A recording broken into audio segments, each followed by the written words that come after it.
વડનગરમાં ચૂંટણી પહેલા રાજકીય હલચલ તેજ, ઠાકોર સમાજના પોસ્ટરો વાયરલ, ભાજપ સામે નારાજગીના સૂર ઊંચા।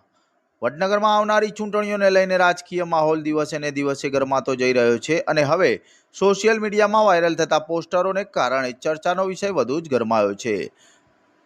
ઠાકોર સમાજ સહિત વિવિધ સોશિયલ મીડિયાના ગ્રુપોમાં કેટલાક પોસ્ટરો ઝડપથી વાયરલ થઈ રહ્યા છે। આ પોસ્ટરોમાં સ્પષ્ટ રીતે ક્ષત્રિય ઠાકોર સમાજના ઉમેદવારને જ જીતાડવાની અપીલ કરવામાં આવી હોવાનું ચર્ચાઈ રહ્યું છે। આ વાયરલ પોસ્ટરો સામે આવતા જ સ્થાનિક રાજકીય વર્તુળોમાં ભારે ચકચાર મચી ગઈ છે।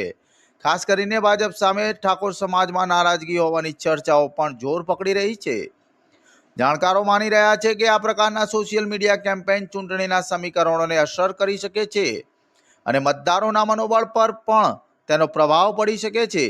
બીજી તરફ કેટલાક લોકો આ પોસ્ટરોને સમાજની એકતા બતાવવાનો પ્રયાસ માની રહ્યા હોય તેવી ચર્ચાઓ, તો કેટલાક તેને રાજકીય દબાણ બનાવવાની સ્ટ્રેટેજી તરીકે જોઈ રહ્યા હોય તેવી ચર્ચાઓ તેજ બની। હાલ આ મુદ્દો વડનગરમાં ચર્ચાનો કેન્દ્ર બની ગયો છે। શું આ વાયરલ પોસ્ટરો ચૂંટણીના પરિણામો પર અસર કરશે? શું આ સમાજ આધારિત મતદાનને વધુ મજબૂત બનાવશે? તે તો હવે જોવાનું રસપ્રદ રહેશે। વડનગરમાં આ વખતે ચૂંટણી માત્ર રાજકીય નથી, સમાજની પ્રતિષ્ઠાનો પ્રશ્ન બની રહી છે। મહત્વપૂર્ણ નોંધ: સોશિયલ મીડિયામાં વાયરલ થયેલા આ પોસ્ટરો અંગે અમારી ટીમ કોઈ પણ પ્રકારની સત્તાવાર પુષ્ટિ કરતી નથી। દર્શાવેલ માહિતી માત્ર વાયરલ કન્ટેન્ટના આધારે છે।